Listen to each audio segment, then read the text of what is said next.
Why is this the most relevant beginner's guide for anyone getting into high ticket sales? Well, let me introduce myself.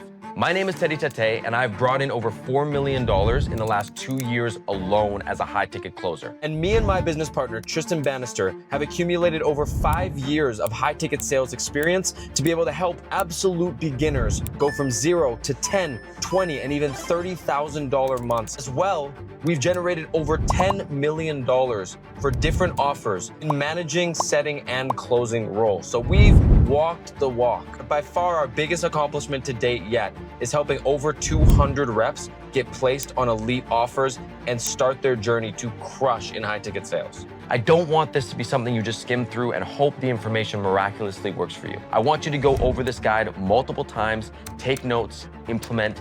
I can promise you that if you do that, you will come out of this guide with a very good understanding of exactly what you need to do to crush it in this industry. So to be able to do that properly, I want you to do one thing for me really quickly. As you can see on the screen here, this was my notebook. This was my journal from when I first got into the industry. About 2 weeks before I got into it, knowing nothing about what high ticket sales is, I wrote down these goals. But I wrote them down with real intention of smashing them out of the park. I meant it.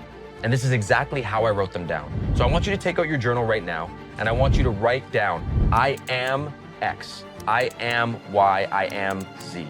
And I want you to promise yourself that you will get to those goals. So, without further ado, let's get into it.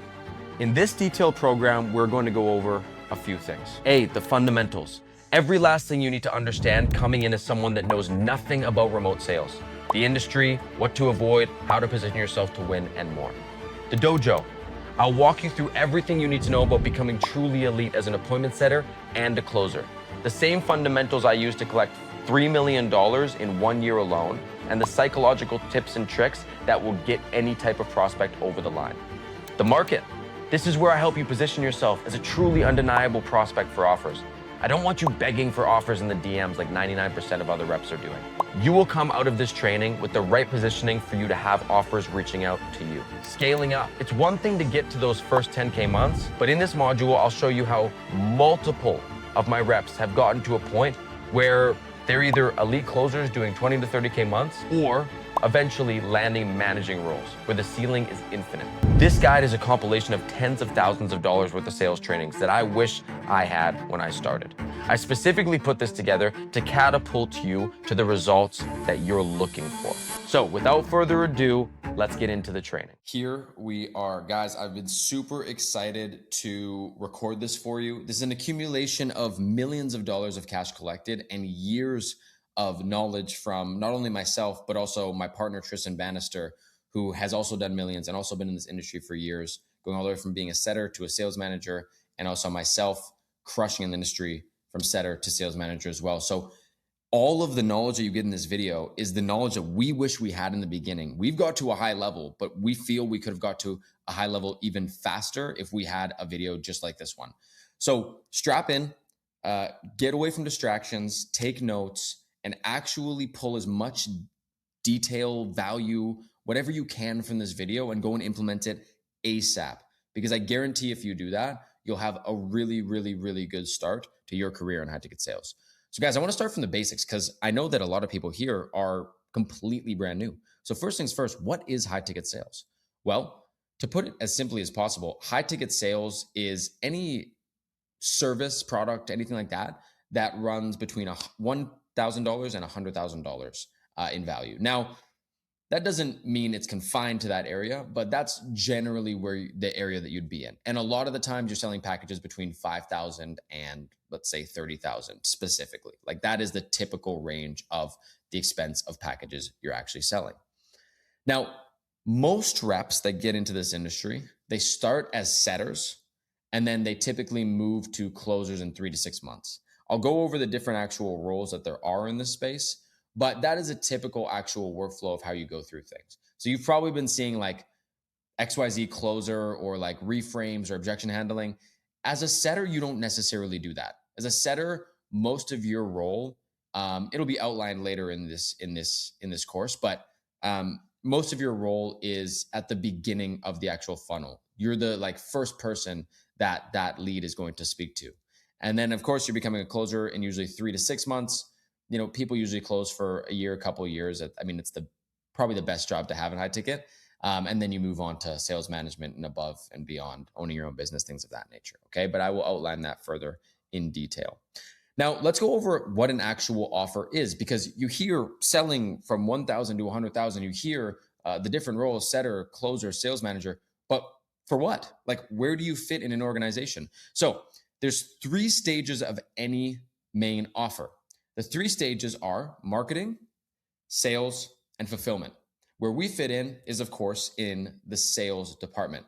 And without any 3 of these positions, you really have nothing. Now, the main 2 that are really important are marketing and sales. Sadly, there are offers out there which is horrible fulfillment that do extremely large numbers because their marketing and sales is on point. So knowing that sales is probably the most valuable department of the entire process, that is why we are rewarded at such a high level. That is why high ticket sales reps make a lot of money. Now, if we're to look over at what a typical offer looks like, let's just take a look at organization that I have worked with before, still work with, Anthony Tambolini, high ticket e-commerce program. So what Anthony sells is he sells a program on high ticket e-commerce. So that's selling actually expensive e-commerce products. So you take a product from a manufacturer, and then you are the middleman who then sells it to the front-facing client. And that's the actual business model. But the business model doesn't matter as much as like what the offer actually is. So Anthony, since he's been able to do $12 million in sales, he now can come in as an actual offer and as an actual mentor and teach people how to do it themselves. So what Anthony doesn't have that I have, that Tristan has, is he has, of course, he doesn't have the ability to sell. I mean, Anthony, of course, he's great at chatting and all of that stuff, but he needs to delegate that, because selling takes time. You have to actually put this together. You have to put resources towards it in terms of like actual manpower, multiple sales reps, sales manager, everything of that nature. So Anthony needs to hire a sales team to be able to actually sell these packages for him, or else he wouldn't have been able to do it himself. So that's mega valuable for him.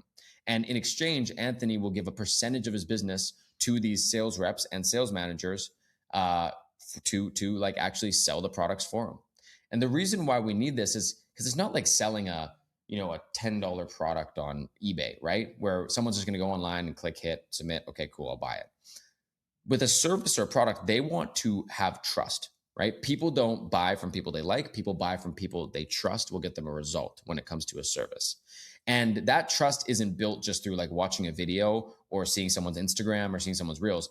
Yeah, it's partially built through that. The trust is mainly built when you actually get onto a call with a real human being and you are able to talk about, you are able to see, you are able to actually feel the value and the long-term outcome of what you're going to receive by coming on board with that team, training, and actually getting to that end result. So this isn't the only type of offer out there. Like a lot of different offers are B2B as well, right? So like that's B2C, where you're selling to typically people that just want to be successful in a business. But there's other categories, agencies. So for instance, like take a marketing agency that markets for, let's say window washing companies, right? That marketing agency, they also need sales reps. Like I've talked to many marketing agencies, and I have come in and completely restructured their whole sales process, because all they were doing is hopping on a call, chopping it up with the person for 45 minutes and just praying that the person really wants their service. But they're not actually selling anything. They need sales. They are willing to spend any amount of money to get their sales better, because sales directly correlates to revenue, right? That's why it's the most important thing.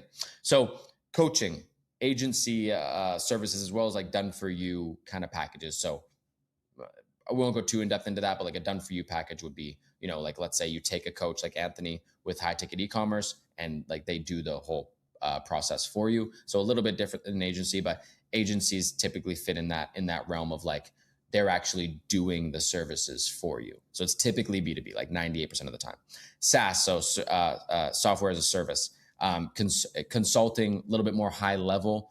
masterminds, licensing. There's a lot of different roles that you can fit into. What I typically tell people is the best place to start is B2C, is coaching, is info product. If you've heard the term info product before, that's what like coaching is, mentorships, courses, things of that nature. Info product is the best place to start, just because it teaches you a really high level skill of selling fast, and it is a little bit easier for beginners to start in. Like if you step into a room with a high level business owner that's doing 50 million a year and you're, week 2 in sales, you're probably going to get eaten alive. When if it's just like a person that's working a 9 to 5 that wants to be successful in business, it's easier to learn from that angle, learn from, selling to people that also don't really know the process as well as someone that maybe has a really successful business. So that's why I typically recommend people get into B2C or info product first. Okay. So, and this is what I kind of spoke about a bit. You're building a skill that offer owners simply don't have, right? I can't stress that enough. You have a high value skill, a high income skill, because offer owners, they just don't have that. They don't have the time to build that skill. Their skill is in what they're selling. Their skill is in their actual business model. They have to delegate marketing, but they still have a part to play in marketing because they have to make the videos, make the content, whatever. And they have to delegate sales, and they have to sometimes delegate fulfillment. But again, marketing and fulfillment, they have to have a part of. They're usually making the content. Fulfillment, they're usually having to coach. They're usually having to, take different things on. Eventually, once they get to a point, they will delegate fulfillment fully. But like, those are the two things that in the beginning stages, they can't really delegate at the same level as sales. Like you can fully delegate sales. That's why there's so much more room for like high ticket sales reps to actually crush. Okay. Now, this is a really important point, and this is the reason why I brought up B2C is a little bit easier to sell. B2C sells on emotion, right? So B2C sells on the fact that that person has an outcome that they want to get to. There's a gap between where they are now and that outcome. And there's probably pain within that has them wanting to actually move away from the pain rather than towards the goal. If it was just someone that came on the calls every time that they just wanted to move towards a goal, it would be hard to have over a 10% close rate.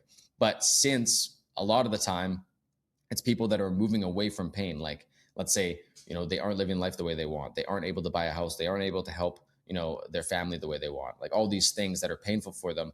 That's why closing is like, if you do it right, of course, that's why you can close at a higher rate, because people move away from pain. And that's why B2C is a bit easier, because you're selling on emotion. With B2B, you're wrapping emotion in a business case. So you're using actual business analytics and more high level ideas to be able to get to their emotion. So it's more technical and it's more roundabout, and there's a lot more logic involved. So it's also about like learning your pitch, learning your becoming an expert at a way higher level, and everything in between and outside of that. So that's why I say B2C is typically the way that you want to go. Okay. Now look, that is essentially what high ticket sales is. That's the basics of it. It's pretty straightforward. But of course it just comes down to, what, you want to get out of it is kind of like the pathway that you're going to take to actually succeed. So it's, again, pretty simple, but you just need to take on the industry however you want to get to your goals the best way. And that's why I implore you guys at the start of this video to write down your goals and see exactly what you want out of it. Because I've seen people start as closers, right? I've seen people start as, setters, and then, a month or 2 months in, they're already sales managers. Like, there is many different ways to tackle it. All of the things that I tell you here, guys, are just my opinion, because it's the way I took it on. It's the way Tristan took it on. And it's the way all of our successful counterparts took it on as well. So guys, the next thing that I want to go over is probably the thing that you're actually on this video for. It's placement. The whole reason you guys are probably here is because you want to understand how to get placed. Like, how the heck do I actually go out there and get an offer without paying thousands of dollars to a mentorship, or without paying for someone to actually place me? And that's what I want to tell you guys today. But I will preface that with saying that it's really hard to be highly successful in high ticket sales if you're not willing to invest in yourself. Because if you really, really think about it, you are eventually asking someone to invest in themselves, like your prospect, right? So if you weren't willing to invest in yourself, how can you actually have alignment with asking someone to invest in themselves going into a business model or going into a partnership with an agency. It's going to be really hard. So I implore you that, like, if you are just broke, like if you just are depleted of resources and you have no possible way of doing it, then no problem. Like you can't be judged on that. That's just, I get it, right? Take this on, use this roadmap as something to get into the industry. But once you have funds, I really, really, really suggest, I'm not saying with me specifically, I'm just saying invest in yourself. Like invest in yourself because it's going to help you go through the process the right way. Okay. And especially with placement, because with placement, you 100% will get on better offers. There's just no two ways around it. You're going to get on better offers investing in proper people that can place you well. Okay. So that's just something I wanted to preface it with, because I don't want you coming out of this video going and reaching out to hundreds of people and being like, damn, I didn't get on a crazy offer. Like Tettey said, I'm not saying you will get on a crazy offer without actually investing in yourself. I'm just saying this is how you can get on an offer. Okay. So first things first, getting hired. Okay, guys, I want you to understand, you are not selling yourself to companies trying to be someone or trying to be, it's not the opposite way around where it's like, that's a company that you want. It's you want to be the person that companies want. Do you see what I'm saying there? So how do you become that person where companies are reaching out to you and rather than you reaching out to them? Like that's how you need to be looking to position yourself from day one, right? If you're always looking at like, oh, I want to get on this offer. I want to go get on this offer. I want to go into this offer, rather than, damn, I got like these 5 offers reach out to me. Which one should I pick? Or like, I need to turn that down because I'm so like on my path. Like that's where you should be eventually. And you should be able to be that person from day one, just based off of your mindset, just based off of how you speak, how you operate, and everything in between and outside of that. Because I'll tell you guys, I've been in the industry for a while now. There is a lot of fluff. There is a lot of BS in this industry. I would actually say 80% of people in this industry aren't actually worth companies working with because they're not 100% committed to actually crushing it with this business. It's just a fact. And that's why a lot of those people are never people that companies want, that companies reach out to. So if you can just be in that 20%, which in my opinion is not hard. I did not have an extensive background. I didn't go to any schooling or anything insane. I literally just got in, no experience, and made myself that person. So you just have to take the proper steps to doing so. So one of the proper steps you can do is know what you're doing before applying for offers. This is again where I say it is a really important step to, if you do have funds, to invest in yourself, because you want to actually be able to train with people. You want to actually be able to spar and actually learn, techniques from people specifically that have done it before, that can train you day in and day out, right? So knowing what you're doing before applying for offers is probably one of the most important things. Because when you hop on that first interview and they're like, okay, let's do a role play, what are you going to do? Like genuinely, what are you going to do when someone says, okay, let's do a role play? Because you don't know how to role play. You haven't, taken these reps day in and day out. And if you have, then great, you're on the right path. But a lot of the times you haven't, right? So if you don't have the funds to get started with a program, then go out there and build a network. Like go out and literally just network and reach out to as many setters and closers as you can. Build your own network. Find like 10 people you can work with and just work with them every single day, day in and day out for like a month, for like 2 weeks, for like 3 weeks, and just learn the frameworks, learn how to actually sell, understand the mechanics of the industry as well. Understand like offer, understand what a setter is, understand what a closer is. And we're going through a lot of terminology here, so this should give you some good ideas of everything. But like understand all these things so you actually know how to handle yourself in an interview. And that starts with the loom, right? Your loom is basically your first sales call. And the reason why I say that is because on your loom, that's where you're first going to be selling you. You're going to be selling you. You're going to be giving people a really good understanding of who you are so that they can see if they want to work with you. Guys, this is the number one most misunderstood concept in the industry. You don't need experience to get a role. I'll say it again. You don't need experience to get a role. It's just not something you need. So when you're going into these looms, understand this. From me being a sales manager myself, and from Tristan being a sales manager himself, we've had many, many conversations about like what we look for. And the number one thing that we look for when reviewing people's looms is how they speak, is conversational skills, is confidence, is how they perceive themselves, right? And how they follow up, how they send messages. Like that is much more important than I have $10 million cash collected. I've turned down many people that have $10 million cash collected compared to the person that I just feel a good vibe and good energy from. So keep that in mind as you create your loom, and you obviously make it in a way that is going to, have you stand out a bit from everyone else. So guys, next thing I want to go through is evaluating an offer. And the reason why this is super important is because a lot of people, they will tell you in this industry, take what you can get. Now, I will say, if you're not working with people like myself and Tristan, where, we can get people on really elite offers like early on because we have good networks. And if things don't align, then we'll just get them on that next offer, and then we'll just get them on another offer, and they have like endless opportunity. If you're not working with someone like that, then I would say you should more so actually go and take what you can get, but still evaluate it properly, evaluate it strategically, and look at the offer as something where it's like, if you do choose a bad offer, you will be doing nothing but wasting your time.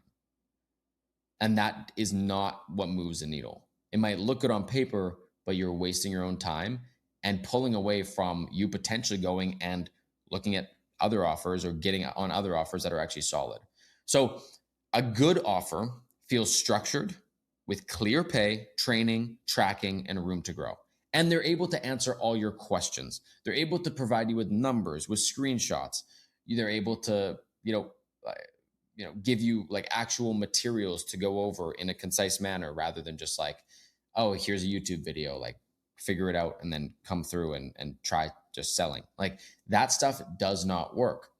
So big red flags, massive income claims with no proof, massive red flag, massive red flag. Okay. If someone comes in and is like, yeah, you can make 40K per month as a setter. Okay. Well, like, where's the proof? Like, okay, what did your setter make? What'd your top setter make last month? Okay. Can you show me like those actual sheets? Cause that's insane. If they give you a normal income claim, like, yeah, as a setter, you make like 5 to 10K. Okay. Understandable. Right. But like in this case, it's just, it's unrealistic. It does not make any sense. Right. So keep that in mind. So keep that in mind as you're going through the process. Okay.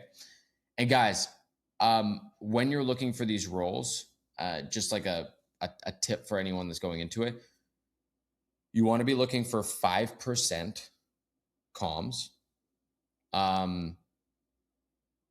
You'll probably be looking for 5K to 10K OTE, US OTE, as a setter.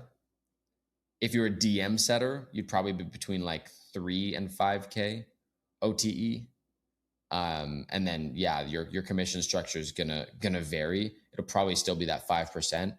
But sometimes it's a little less. Sometimes you have a base pay, things of that nature. So it's a little bit different structures with DM setting. But with appointment setting, you do want those like 5% commission roles. If you see a base, be very careful, because if they're like, hey, you have like a 1 to 4K base, then like there is potential that maybe they're compensating for like you not being able to make as much commission. But it also could just be a good role because you just have more like admin tasks and stuff. So just ask more in-depth questions there.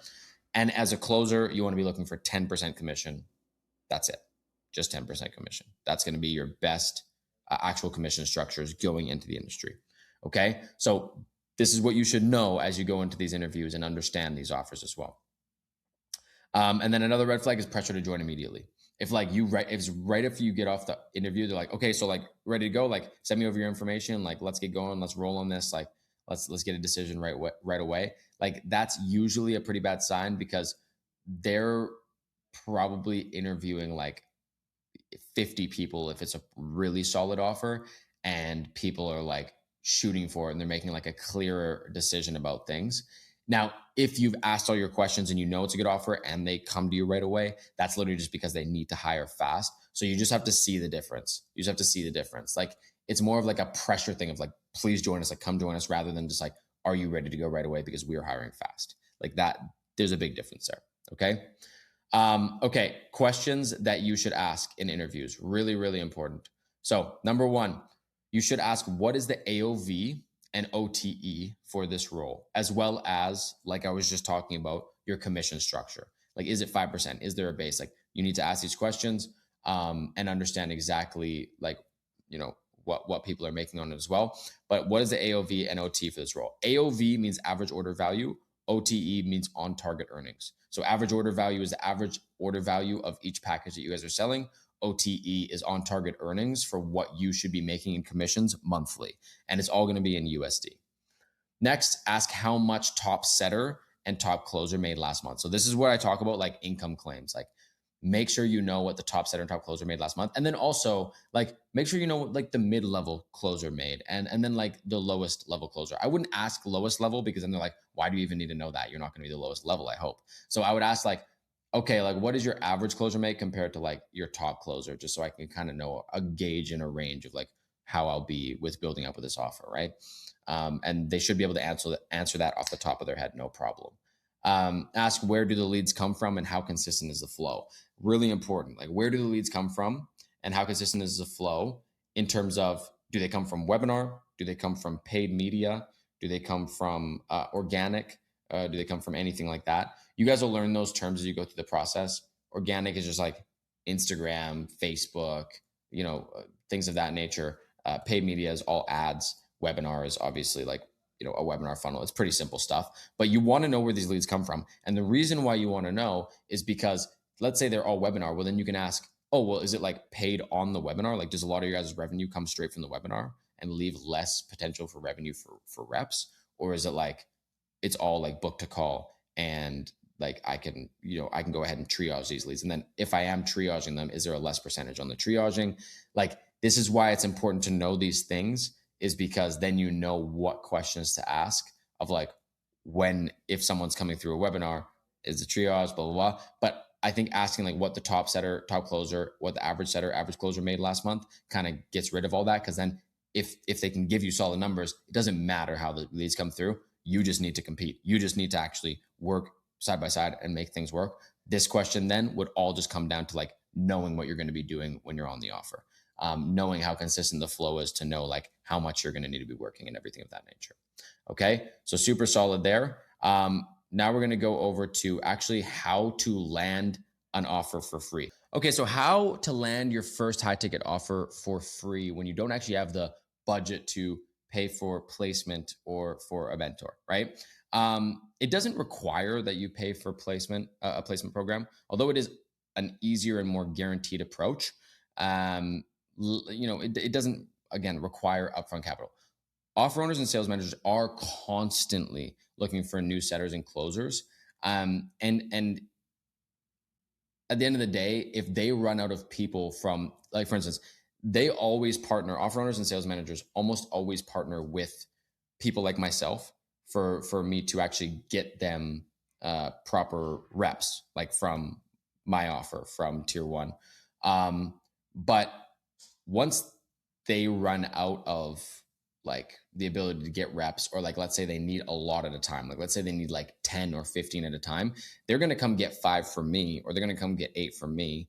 But they only want to pay for so many reps. So then they're going to go out there as well and post on their story. They're going to go out there as well and, post on LinkedIn, wherever it is. And those roles are still good. Don't get me wrong. The only issue is when they reach out to me, for instance, I'm just placing through the people that actually pay me to help them out, right? So it's not even a question. Like, I just connect them with the offer owner, with the sales manager, and the offer owner, sales manager just trust me that those are good reps, and they are, because I've trained them up myself, right? If it's through Instagram or LinkedIn, there's probably 100 to 200 other people reaching out to that same role.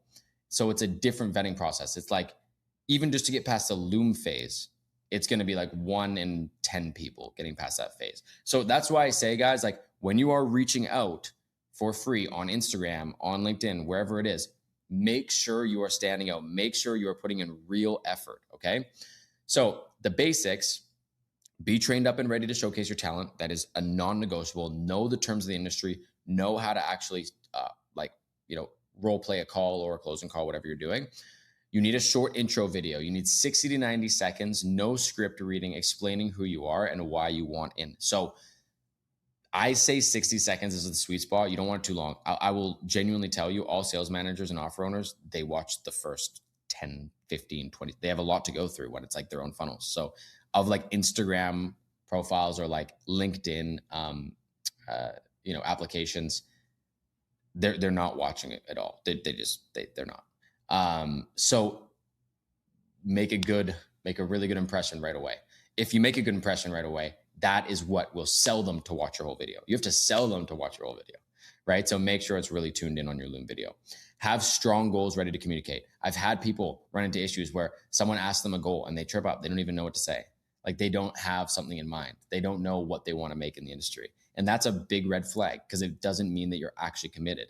It means that you're just kind of like taking what you can get. It means you're just kind of like running through this industry fly by night. And that just doesn't work, right? Know your sales vocabulary. Again, you just have to, okay?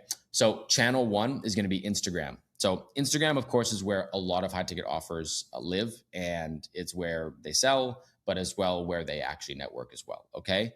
Now on that side of things is you want to be able to connect the right way. It's not as much about just like finding a form and applying to it, because like I said, there's gonna be 200 other people applying to that. It's following and engaging with the actual sales managers, following and engaging with the closers, even setters as well, like can be more beneficial. But offer owners, they have so much going on. I can, at the end of the day, like I can reach out to an offer owner a million times in a row. I could follow up a million times in a row. They most likely won't even see it. That's the issue. They most likely won't even see the actual text that you're sending. And also, they don't have the time for it. Even if they do see it, they're going to be like, this is something for my sales manager. They're not even going to send, they won't even take the time to send over your application to sales manager. So yes, you can find the offer owner, but you're probably going to have to reach out to 1,000 before even getting a handful of replies. When if you reach out to sales managers, closers, things of that nature, or even recruiters sometimes, if they have like free kind of scenarios, then you have a better chance of actually getting on offers, okay? Always watch out for their stories. They're going to be posting for hiring. And guys, you have to optimize your own profile first. Make sure that you have a clear headshot. Make sure that you have a bio that actually says you're in high ticket sales, that everything looks good on your Instagram page. If it's some random Instagram page with some like random like wording as your profile picture with a bio and it's something you doing something completely different, they're not even going to take it seriously. They're going to be like, what does this guy even do? So make sure that it's like related to high ticket sales. And then send a short specific DM and personalize it. Don't just send like, hey, are you looking for closers, to a bunch of different people. Like I never respond to those. I never, ever, ever respond to those. I only respond to people that are like genuine and serious and like, hey, I've been following you for a bit. Love your content. I'm actually in the space looking to make connections, looking to whatever it is, just make an actual comment, make an actual post. I've hired people just based off them having like good conversation with me over a couple weeks and then eventually being like, hey, I'm applying to this offer. And I'm like, okay, cool. Awesome. Well, this person's actually normal. Like this person's great. So that's good. So yeah. And then if there's no response in 1 to 2 days, follow up with something creative one time. Do not follow up 2, 3, 4, 5 times. It just pisses people off. And then, the minute they respond, move it towards a call as fast as possible. Like just get them on a call as fast as you possibly can. And if you can reach out that exact way, like 50 to 100 offers every day, then in a couple of weeks, you should actually land an offer. Okay. Offer owners and sales managers have a lot on their plate. Reach out in a way where they don't have to ask you for extra information. The reason why this is important is because a lot of people, they'll reach out and they'll just be like, hey, are you looking for closers? And then you'll be like, yes. And then they'll be like, awesome, I'm a closer. And then you have to be like, okay, are you looking for a role? Like if I have to come back and ask questions to someone, I'm like, nah, like this is annoying. Like send things the right way, either wait for a job listing to go up or send over your actual Loom with all of your stats, with everything, so that they don't have to lift a finger. They just look at it, review it, and either tell you yes or no. Next is LinkedIn. I haven't personally used LinkedIn, so I can't give you like insane advice on this, but I've just known people that have, and it's worked for them. It works differently from Instagram. It's definitely more professional. It would definitely be more for like B2B roles and things of that nature. So make sure that you have obviously your bio, your profile picture, up to date, everything. Make a ton of connections before ever reaching out. Like if you have 0 connections on LinkedIn and you're starting fresh, don't start. Like go and make a bunch of connections first, at least like 50, and then start going and reaching out. Update your profile well. Search relevant titles all the time: appointment setter, high ticket closer, sales manager, offer owner. And those are the people that you want to actually be following up on, making connections with, rather than the specific offer links, LinkedIn's, which there are some of those. Connect obviously with a short personalized note rather than the default like blank invite. Like if you just like send a blank invite, people are gonna be like, okay, it's just a bot, like whatever. But if you actually put a personalized note, then that's gonna help. Post and comment regularly on sales related content. Your algorithm is gonna change. You're gonna start seeing more. That's the same as Instagram too, by the way, guys. Post and comment regularly on sales related content. Only watch sales related content because your algorithm's gonna change. You're gonna see more opportunity in front of you. And then, once connected, just send a message, obviously similar to the Instagram approach, specific, short, direct, don't dance around it. And then, send as many of these connections as your limit actually allows. Cause I think there's like a limit on LinkedIn. And if you do that, you'll crush. LinkedIn, the pro tip here is LinkedIn is where hiring managers actually expect to be approached professionally. And a visible active profile does a lot of selling before you even send a message. That's very true, especially even with Instagram, but less with Instagram, more with LinkedIn. It's, your profile actually really, really does matter on LinkedIn.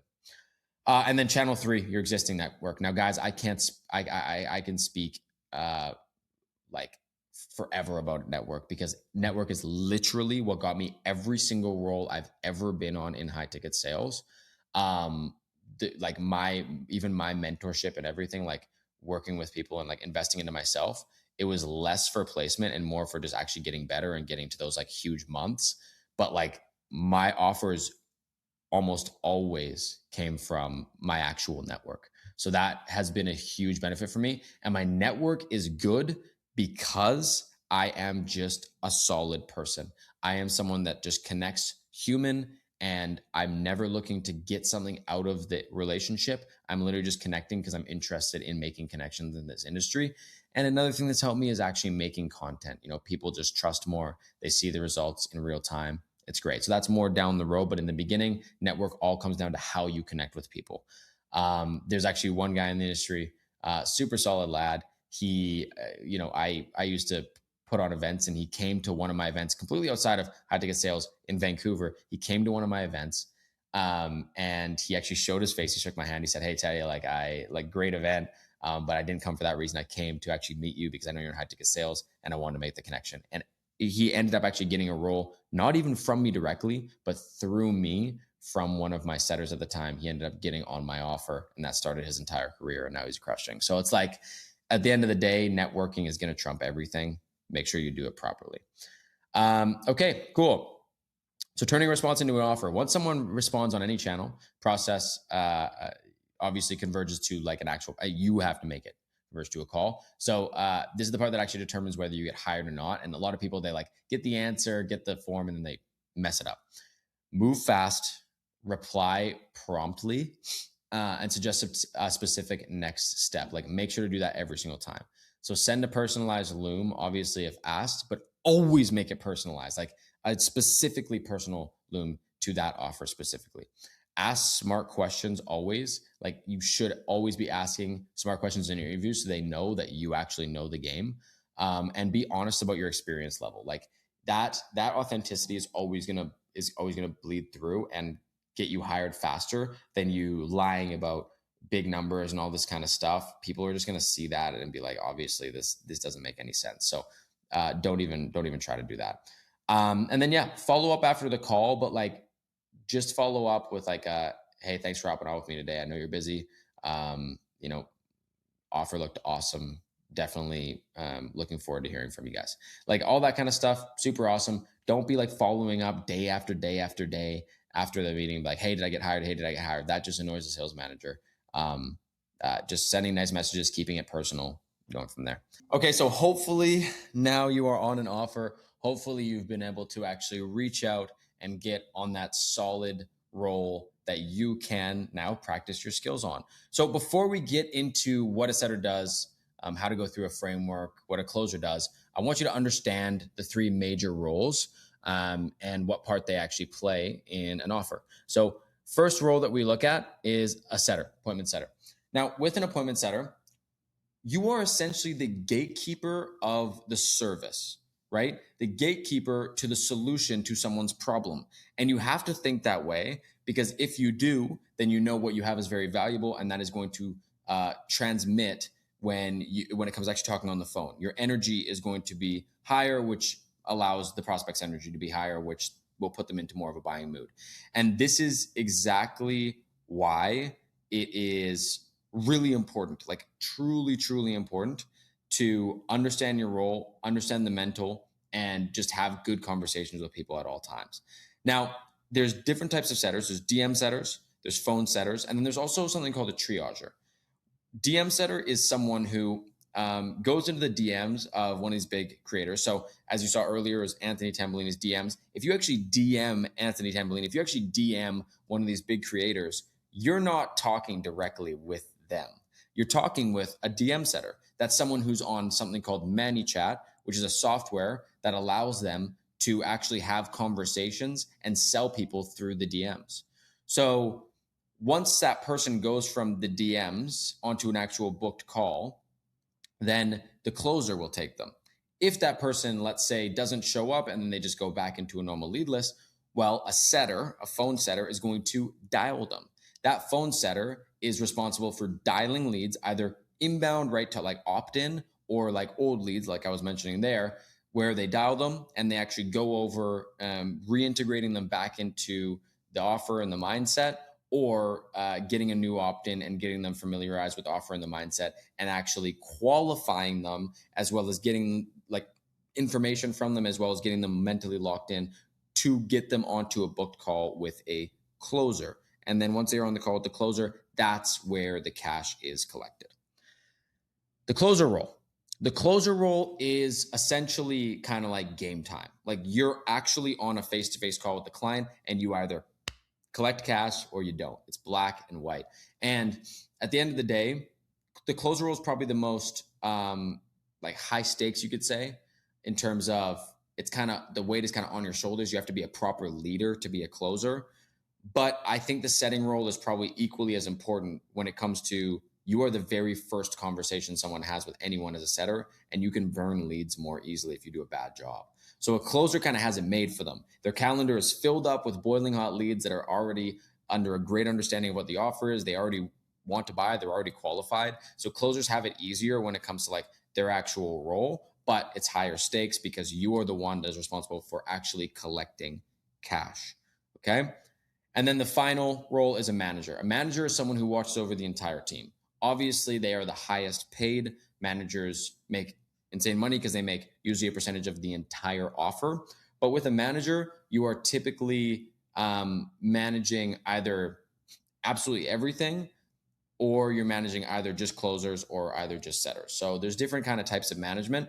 But with management, you're mostly just focusing on making sure all the tracking is aligned, making sure people are actually doing their jobs properly, making sure that all leads are accounted for, making sure that there's good coordination and communication between the offer owner, the marketing team, the fulfillment team, and the sales team. And it's a stressful role. Like there's a lot to be looked over. And essentially, like if people don't close deals, if you don't set deals, if people don't do what's needed, who's that coming back down on? It's coming back down on the manager, of course. So yeah, again, high stakes role again, but obviously the most well paid. So when we come to commissions, setters, they usually do 5% commissions. Their typical OTE is 5K to 12K per month. Again, if you're a DM setter, probably 3 to 5K per month, a little bit lower paid.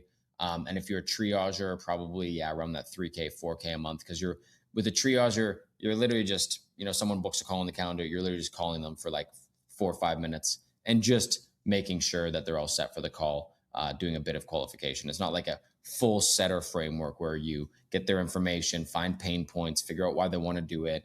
It's less in depth. So that's pretty typically the commission structure for setters. For closers, the typical commission structure is 10%. Closers are typically making anywhere from 15K to 30K per month. Honestly, there's closers that are making 50K plus all the way up to like $100,000 a month after year one. All right. So now, guys, we are going to be getting into actual technique. Now, keep in mind, even if you are only going into closing or you only want to close, that's totally fine. Still go through this module because at the end of the day, no matter what role you're in this industry, you need to understand every other role and how they operate at a high level so that you can be a leader.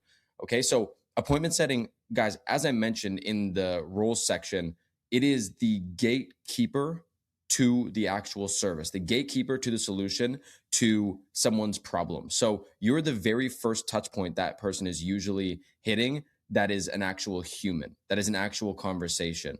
So you need to be on point. Your energy needs to be top at all points, because if it's not, then you're going to be losing the most leads. Like there's going to be the most fall off in your role. This is why it's essentially the most important role in the entire sales team. All right. So let's dive deep in how to be an elite appointment setter. Now, if we take a look here, the number one thing that we're looking at with being an elite appointment setter is we have to understand the role.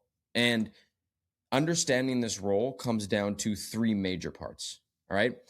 The first is what you're actually doing, right? So essentially, you are turning an educated lead. So someone that's gone through some sort of funnel, whether that is just like regular resources, videos, or an ad or something of that nature, and you're turning them into a booked and qualified appointment. Now, qualified being the key point here, because a lot of people, they will go over like some of the main points in a call, but they won't qualify. And that is mind blowing to me as an appointment setter, because genuinely, your only role as an appointment setter is to qualify people.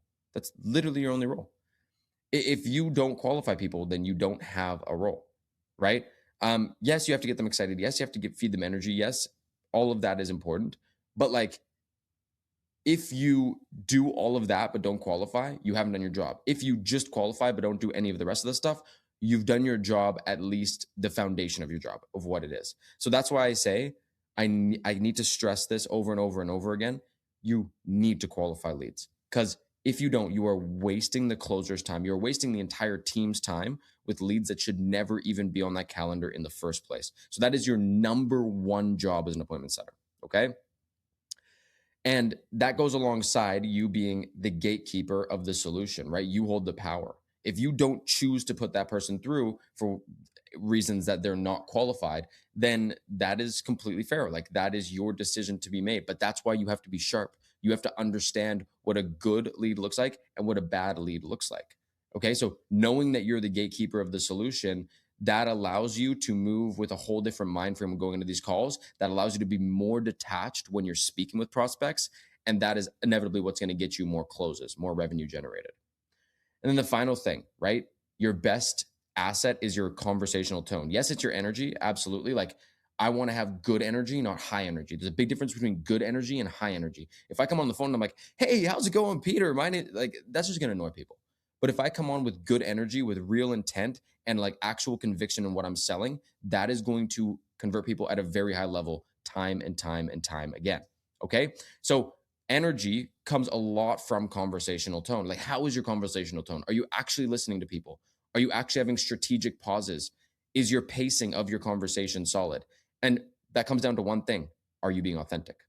The one thing is, are you being authentic? Now, some people say, yeah, you have to be 100% authentic and there's no other way to be. Guys, we all know that some people just aren't as good, don't have as good natural conversational tones as others. You have to be aware with yourself if you do or don't. Like I've had people that are very monotone and very, just naturally boring speakers, right? And that's just not going to work as well in sales. So you have to kind of act a bit in that scenario.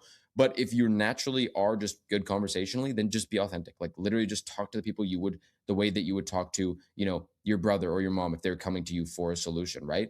That obviously doesn't mean be like not professional. Stay as professional as you can. But at the end of the day, like I've definitely had more loose conversations with people, less professional conversations with people, and it's got them over the line. It's all about reading that person and being able to adapt in conversation. What's the next thing that we look at for an elite appointment setter?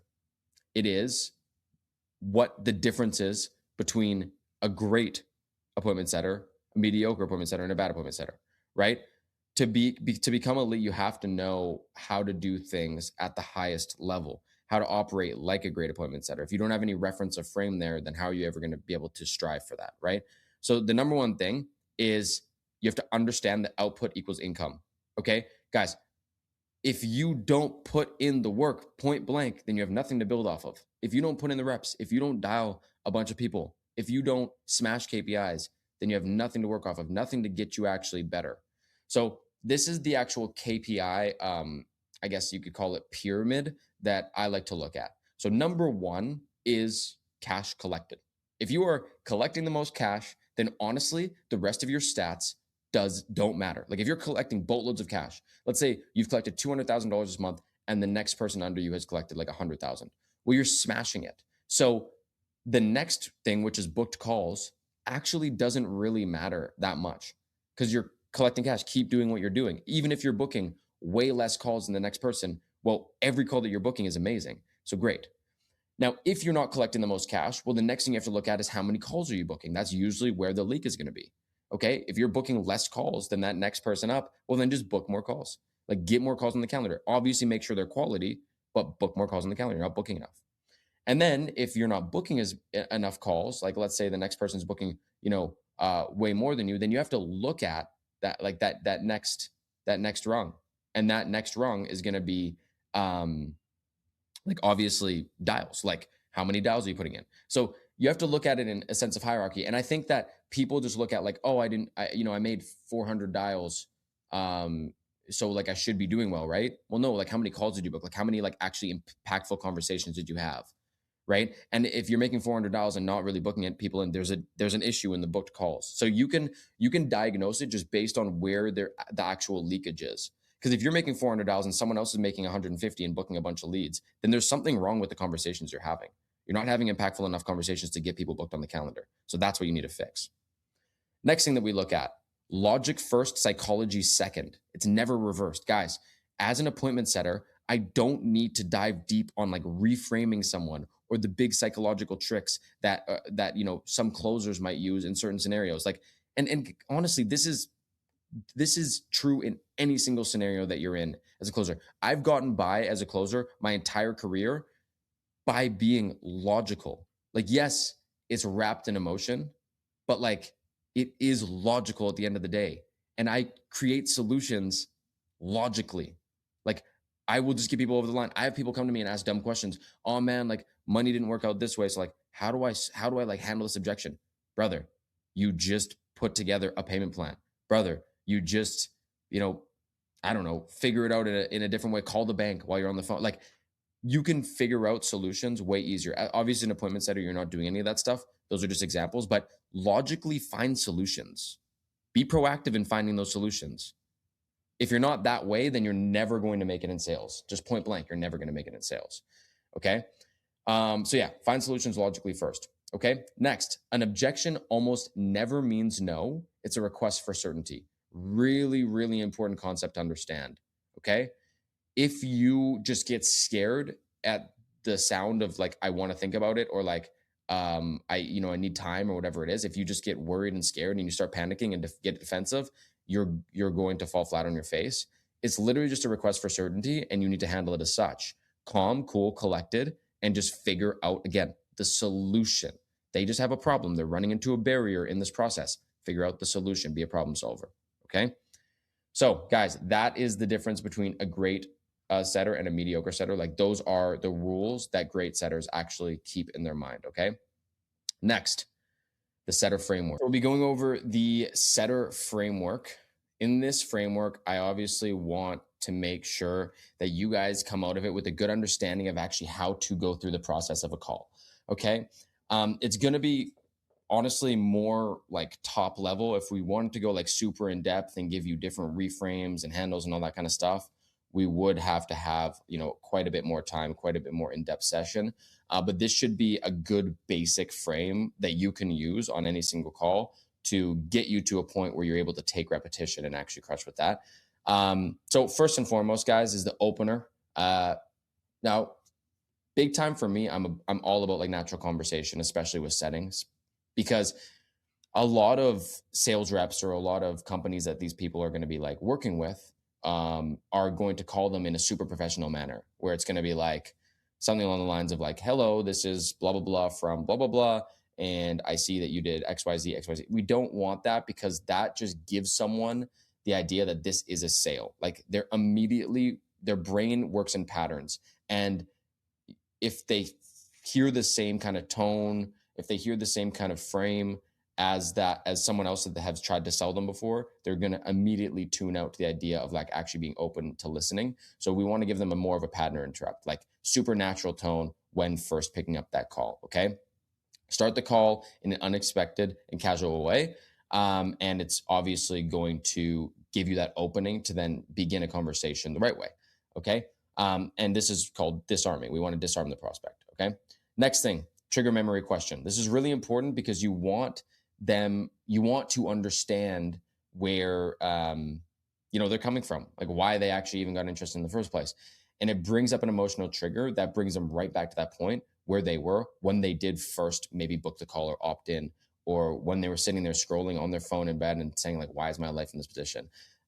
So like that is genuinely going to give you the information you need to understand where their pain is at. And it's going to start unpacking where they're at in a really good way.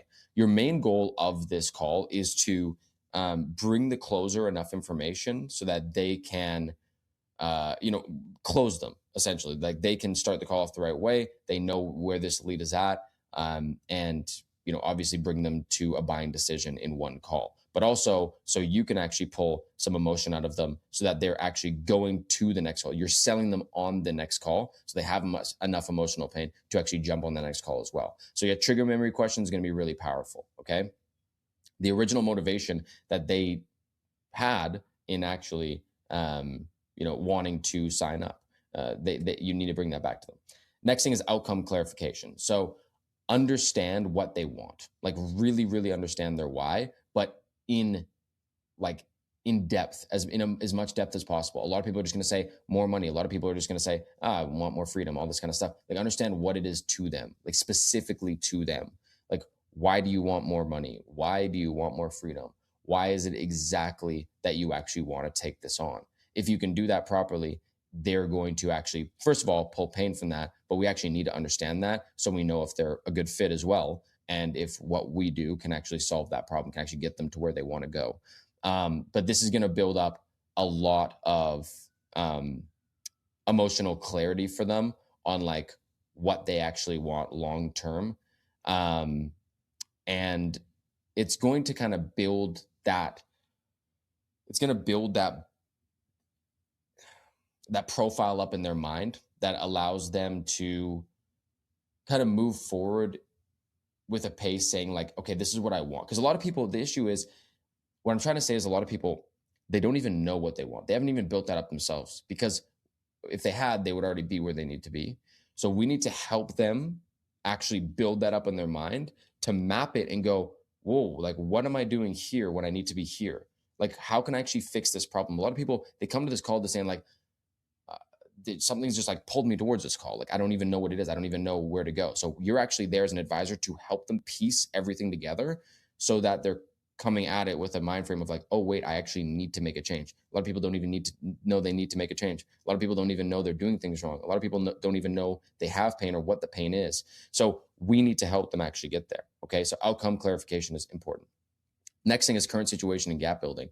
You need to understand where they're at. You need to understand what they're doing right now, what they've done before, everything of that nature. If you really get someone to a point where can explain to you that they have tried nothing before, and then it's been a long time that they've wanted this goal, then it's almost a guaranteed close, because we can pull a lot of pain out of that, and we can actually pull limiting beliefs, which we'll get into a little bit more in closing. But yeah, you can actually pull limiting beliefs, which then at that point are easy to reframe and get them thinking in a way different way than they have been for the last 2 years. Okay. Next thing, desired situation and future pacing. So what is their actual desired situation? And then we can actually future pace them, right? Like paint that actual picture of what that dream scenario would be like on a day-to-day as well, so that they can come into it with like an actual idea of like, well, I'm very far from what my ideal life looks like. So I need help. I need to go and make a change.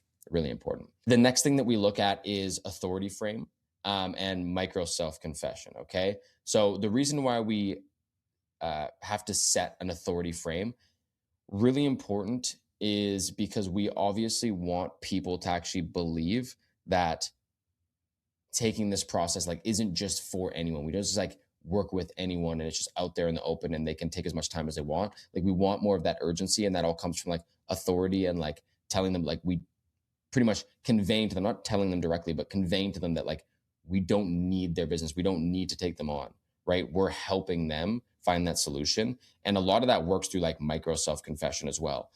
What self-confession means is just like actually telling them your goal and like how we benefit from this whole scenario.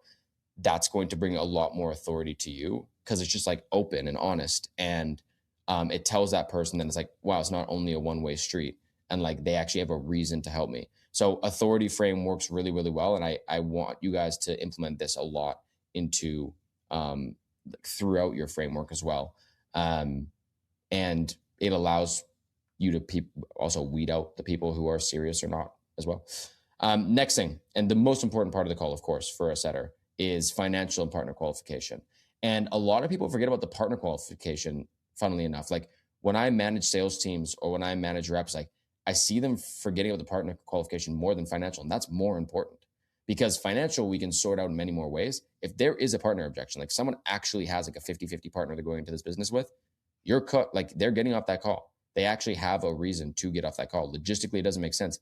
If a partner is 50-50 and investing 50-50, you can't ask someone to invest without them knowing, like without them being in the process. So you need to know if there's a partner, a wife, anything of that nature, so you can get them on the call. And then you need to know their financial situation. Okay, you don't want to waste the closer's time, and you want to make sure that you go through the entire process the right way. Okay. Which means that you have the right people on the call, which means that you have people that are ready financially. If someone's not ready financially for the next 2 weeks, 3 weeks, then like there's no point in getting them on. And then finally is setting the call, booking the appointment, and then preparation. So setting the call, people kind of like sleep on this because like, oh, okay, cool, I got the set. This person actually wants to take the call. Let me just like set it up and then leave. Guys, this is one of the most important parts of the call because you're not just like, getting to know them or digging for pain or anything like that anymore. You're actually like asking. You're now asking. It's like closing. It's like you're now asking for the sale. You're now asking for the booked call. And you have to do it in a specific way. Okay. So the way that I typically like to go through it is I'll take them from, okay, I understand where you're at, authority frame, really important transition, and then go into kind of framing who the advisor is, framing why we take these calls, framing that we're laying out a roadmap for them, and we're actually going to go over a lot. It's going to be an hour conversation where we go through every single last detail we need to get them started the right way in the business and see if a partnership aligns. Now, some people frame it like, oh, it's just like a 20-minute call. It's like, no worries. It's super easy. That never helps. That never works because now that person's not taking this call seriously. So I'd rather frame it as something that's like very serious. So that person is like, okay, I got to get ready for my call. My call is coming up. My call is coming up. In their mind, they're just going to be more serious going into that call. Okay.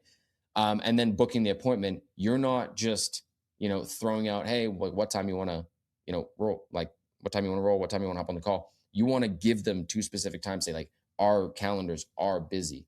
I need you to hop on this time or this time. If that doesn't work, then we can potentially push to the next day, but we don't push any more than 48 hours out. Like be very specific with how you set it up because you're leading here. That doesn't make sense. If you're like going to a doctor, is a doctor saying like, yeah, I mean, do you want to cast or do you want to boot? No, they're telling you if you want to cast. They're telling you if you want to boot. So like be someone who's a real advisor, a real leader, and just lead them onto the call. Tell them exactly how it's going to go. Okay. And then really importantly, finally, is the frame, the preparation frame. Okay. Create excitement as well as responsibility. Like tell them, like, look, I've had a bunch of these calls and I genuinely feel like you align with the people that have been most successful with us. You this has been an amazing call, and I really look forward to how you and our advisor can actually work together on that call. They're going to go over a bunch of stuff. Like, this roadmap is going to be laid out, and you're going to be off and rolling by the end of that call. So I want you to be really prepared. Therefore, let me send you over some resources. I need you to go over every single last resource I send you over so you know exactly what you're looking at before going into the call. I need you to be talking to my advisor on a level playing field.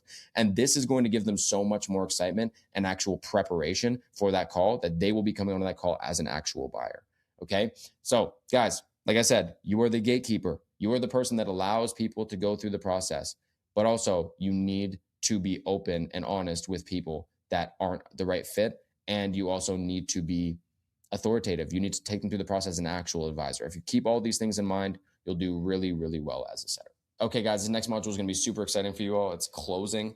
Of course, a lot of you have probably been, maybe some of you just even skip forward to this. I implore you to go back through every single module, if so, because there's a lot of good info on every role in there. But closing obviously is kind of like the glory of the sales team, right? Like, you get the dopamine. You're the one that collects the cash. In that role, you actually lead the team. You're kind of like the all-star, right? And that's why people like to go towards it, because it's like, I have full control over what I do. I actually collect the cash. I actually get to celebrate the wins. You get rewarded at a higher level and everything, but that doesn't diminish the other roles and their importance as well. Now, closing is a really dangerous role to get into. I'll tell you why. It's because there's a level of ease with it once you really get it, and the money is still amazing, like to the point where you can do $30,000, even $50,000 months. So it's really easy to get stuck in this role. And I really implore you guys to understand that, like, once you do dominate in closing for a certain period of time and collect a bunch of cash, you should move on and become an operator, become an offer owner, like whatever you can do, because that's what high ticket sales is made for. It's made to make you into a business owner. So don't get caught in like the closing trap where you're just making a boatload of money and it's a little bit easier because less responsibility, and then you just stay in that world forever. Because it might be great for some people. I totally implore you, if you just love closing, then do it. But there's always more to get out of the sales industry, even if it's like going to a new role and becoming uncomfortable and closing at an even higher level. Like, if you always want to close, fine, but always move up the ranks and actually get to that next level. Okay. So, guys, this is some of the results that closing can actually give you. This was a month I did $273,000. I mean, on this level, you're bringing in with bonuses, over that $30,000 mark. This is one of Tristan's results. Actually, Tristan did $223,000 in cash collected in 1 month. So absolutely crushed it. Tristan did a $32,000 day. So absolutely unbelievable. And this is just another month where I did over 250,000. And guys, again, like, it's not an impossible feat to get to those numbers. Like, those numbers are very realistic in this industry. It's just, they're realistic for someone who's elite, for someone who has actually gone through the steps and got that mindset to crush, right? So let's see, like, what actually makes a successful closer. What makes a closer that can do over 250,000 cash collected in a month, or 300,000 cash collected in a month, right? What makes that closer is someone who diagnoses rather than persuades, right? So understanding that you have to diagnose. Like, you don't just go into a doctor to have them just like sell you on a bunch of random stuff, because then on that side, like, they're not actually helping you the right way. Like, if you went into a doctor and they immediately started saying like, oh no, take these pills, like, here's this cast, like, here's whatever, you wouldn't trust them, right? You have to diagnose, and that builds so much authority, because if someone comes to you and you're actually diagnosing their problem and you're personalizing it to their issue and giving them and bringing them a solution, they have a way, way higher chance of buying than rather than you just saying like, oh yeah, this works for everyone, like, here you go. Like, they're just gonna think that it's too good to be true. They're just not going to want to do it because it's not personal to them. You don't even know if they want it. So diagnose first. In diagnosing, you're going to find attachment, because you're actually trying to find the issue. You're actually trying to figure out like where they're at and like what they need, what help they need. So you're going to detach from the process. And if you don't detach, it's hard to perform at a high level. You need to not care about commissions, not care about your paycheck, but care about solving a problem. Next, discovery is really the close in disguise. So a lot of people think like, I need to be the best objection handler. I need to pitch this and feature sell and whatever. Guys, that doesn't work. Discovery is where the close happens. Like, really, truly, if someone gives you an objection, it's because you didn't do your discovery the right way. Now, there's a small percentage of the time where it's like pitch mixed in there as well, or like whatever it is, but discovery is like the main thing that is going to make or break the sale. Okay. Next thing we look at, certainty transfers more than logic. So in discovery, we find what? We find certainty. Okay.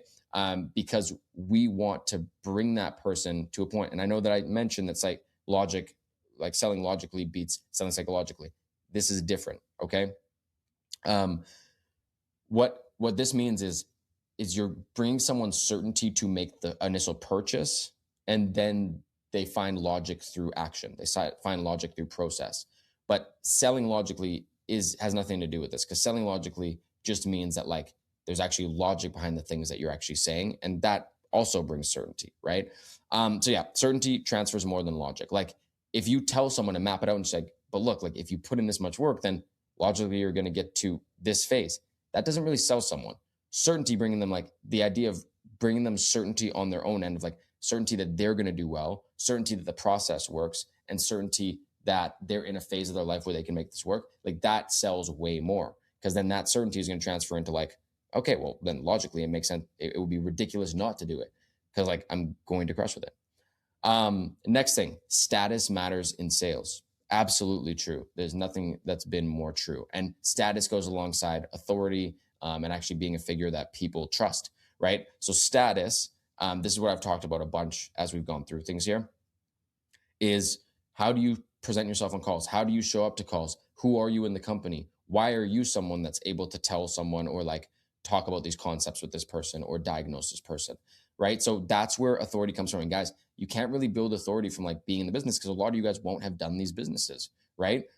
So if you're selling info, for instance, and you're selling like high ticket e-commerce and you've never done it, then how do you build status? Because you've never done it. Well, that comes through authority. That comes through actually being able to speak to someone from a standpoint of like, you've actually seen some level of success in your life before as well. You've invested in yourself, all these kind of things. So if you haven't invested in yourself, if you haven't been consistent, if you don't wake up every day and crush, if you don't do what it takes to be a successful person in your own life, then it is hard to like build status and build authority on these calls, right? But if you do all those things properly, then building status is a lot easier. And that just comes from like how you speak and how, how much conviction you have that this stuff works.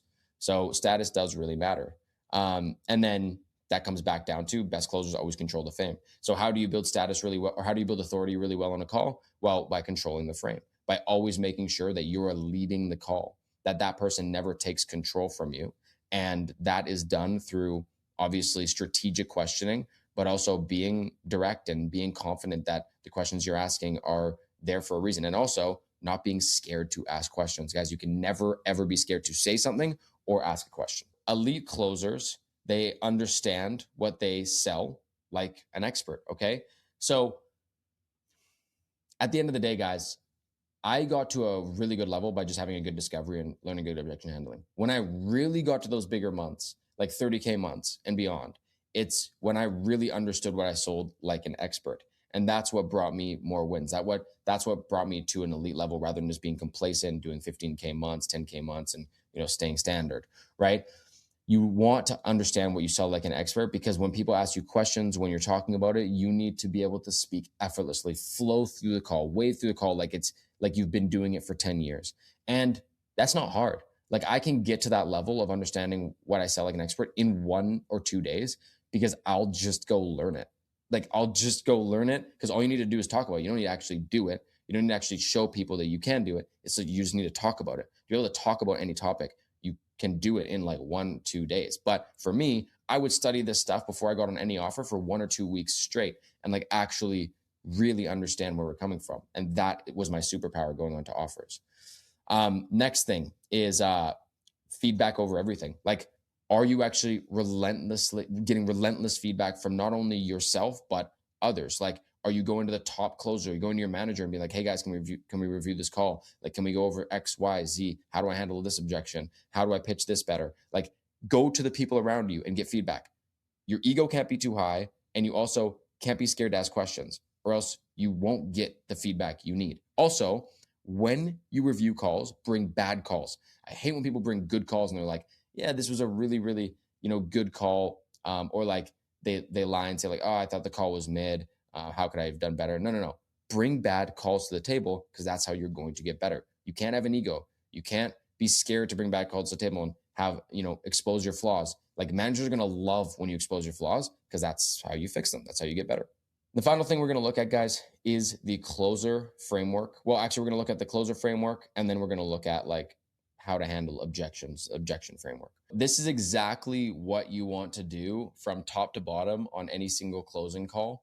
Now, of course, like I said, it's the same as the setter framework that I went over earlier. This is just a guideline of exactly what you want to cover and how you want to actually go through things with people. This is not actually like a script where you're going to go through every single word of this or like copy and paste. Like, I just don't believe in that in sales. I obviously have more in-depth trainings, but like I said, guys, that would be for more in-depth modules and also, actual calls and things of that nature, because, I just can't go over my entire closer framework in this video. So this is a brief and broad overview of it, but it will give you exactly what you need to know what you need to go through on every single call. Okay. So key points to remember on every single call. So introduction. First things first, with the introduction, you're disarming the lead with authority and you're setting the tone. You're setting a buying trigger. Okay. So on that introduction, I want you to listen carefully to how this person opens a call, because you want to be able to pin your prospect as fast as possible. Like point blank, right away, you want to be able to pin your prospect and who they are. Like, who is your prospect? What are they actually saying? How are you going to sell them? Everything of that nature, right? You want to lower resistance and make everything feel natural, not like a hard sales pitch. Okay. Now, first things first, you want to set a buying trigger after you obviously bring a little bit of rapport. Guys, with rapport, like, I don't think there's any like real advice I can give you on rapport, because some people say like 10 seconds of rapport, 20 seconds of rapport. Some people say 5 minutes. Like, I don't think anything is bad. I just think when you go off topic and when you just start like rambling about random stuff, that's going to lose a little bit of control for you. So you don't want to be like their absolute friend, but you definitely want to have a bit of rapport at the start, because it just like lowers resistance, keeps it loose, and like keeps it conversational. Like, what would you normally do if you normally wouldn't have any rapport with someone? If you normally just walk up to people and you're just like, hey, let's get to business, like maybe do that. But I think that like humans are humans, and like they want to talk to someone that, they feel like they can trust. So we're building that trust a little bit with rapport, but it doesn't have to be any specific way. Okay. So that buying trigger, why do we set a buying trigger? Why do we set the agenda of the call? Why do we tell people what we're doing on the call? It's because we want them to go through the call the way that we intended. We want them to understand that this is a decision-making call. If we just loosely go like, yeah, man, so we're going to hop on this call and we're going to go over everything. Or if we just go into our first question, they don't know what the call is intended for. There's no buying trigger that tells them, okay, by the end of this call, I need to make a decision. And that's really important. First thing that I want to do in actual questioning, in actually understanding the prospect, is understand their outcome, understand their why. Now, you guys might think like, okay, but the setter already did that. Yeah, but the fact is you have to go way more in depth on these topics and really understand from their standpoint. If anyone like has bite back and is like, oh, but I already told this stuff to your assistant, whatever it is, then you can always just say like, look, yeah, that chat with my assistant was completely separate from this one. They were understanding if you were even a good fit to get on this call. We're going to go over a few of the same topics, but I need to get to know you personally. Very simple. A lot of times they won't have pushback if you really have authority and you maintain control. I've never had pushback from people on any of these topics because I always maintain control really well. So yeah, outcome is just understanding their why. And you're always anchoring every call around people's specific desired outcomes, right? So use very smart open-ended questions that they're open-ended, but they guide them towards one specific corner. I don't want to just ask a question like, yeah, why are you looking into this? Because they can say anything like, oh yeah, just getting more information, like whatever it is, why are you on the call? Like, those are bad questions. We want a directed question that guides them directly into a corner of like having to give us their why, having to tell us exactly what outcome they want. Okay. Once we get their why, once we get an in-depth why and dig deep until we get their why, we want to go into current situation, get a real clear vision on why, on what they want to change, where they're at, what isn't working right now, or if maybe they love their current situation. That's where people sometimes get it wrong. Sometimes people are like, they just automatically assume that people don't like their current situation. Some people are like, I'm currently running a business and I love it and I'm printing. I literally just want something else on the side to grow my portfolio. Like, so this is why we need to get their current situation to understand also how to sell them. Okay. So really, really important. And if someone doesn't like their current situation, then we're really building the gap here. Next thing, desired situation. So yes, we have their outcome. Yes, we have like their why, but like, what is their desired day to day? Let's like get them to actually visualize like what their best life looks like their actual desired day to day. And if we can understand that, that gives them a really good skew of the fact that they need to make a change. It builds more urgency that they're like very far from where they're at. And then solution awareness, right? So this is one of the most important parts of the call because it paints a picture in their own head and gives them a clear understanding that like they probably haven't been doing all that they could to actually get towards those goals. And it builds more urgency and like that they need to start acting like that to actually get towards those goals. So understand what they've tried, understand what's worked, what hasn't, what they've actually done so far to actually get towards those goals, if they've invested in themselves, and then build that profile out for them on probably like why we haven't got to that. Well, they're building it out for themselves on probably why they haven't got to their goals. And a lot of the time, this is what sells them right here. Genuinely, like someone like, oh yeah, I've been looking at things for 2 years, haven't really tried anything. And it's not that they were a lot of the time, it's not that they were necessarily like fully consciously aware of this for the last 2 years and just chose not to do anything. A lot of people, they're just not consciously aware of it. Like they know it's there, they're aware of it, but they literally haven't like consciously like sat there and thought about it. So when they consciously sit there and think about it with you and you paint that picture, they're like, whoa, I actually do need to make a change. Like the call is what changes their mind on it. So this is what we need to understand. Like we're here to actually advise them. We're here to actually help someone make that shift. So then we want to listen for limiting beliefs in this scenario as well. We're going to probably dig some from here, but we do need to actually recognize their actual beliefs and limitations. We need to understand like why, like fear, was it comfort? Was it like, why haven't we made this shift? Why haven't we got to where we want to go? We can do this pretty easily just by questioning them and being direct with them. A lot of people, well, everyone is going to eventually, open up to you, but a lot of people will have bite back because this is more deep and personal to them, right? So you need to ask in a very, very specific way. And then once we have that limitation, we need to reframe that limitation. So we need to actually reframe it in a solid manner, right? Once we reframe that limitation, well, from there, we're obviously going to, actually have that person in more of like a buying mindset. And we're actually like in the emotional shift that we need to go through to turn them into a buyer at this point. Okay. So before it was a lot of just information, kind of building that profile for them, building that persona for them to understand like where they're at and painting the picture for yourself. But now we're actually like shifting their mind and reframing them, not directly, but through them telling themselves where they need to be at. This works through cost of inaction. Now, guys, I don't typically use cost of inaction with every lead, right? Like really A-type, really high level, really high value leads, I'm not using cost of inaction. I just think it's corny and they're going to see right through it. But with low level leads, and probably like on 10%, 15% of my calls, I will use cost of inaction when it makes sense.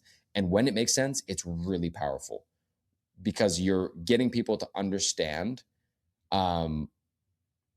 that if they don't make a shift and that if they keep valuing those limitations that have been taking them to where they are today, which is on that call with you, kind of like where is it going to lead them? Like, where are they going to be? And a lot of the time it's the exact same place where they're at right now.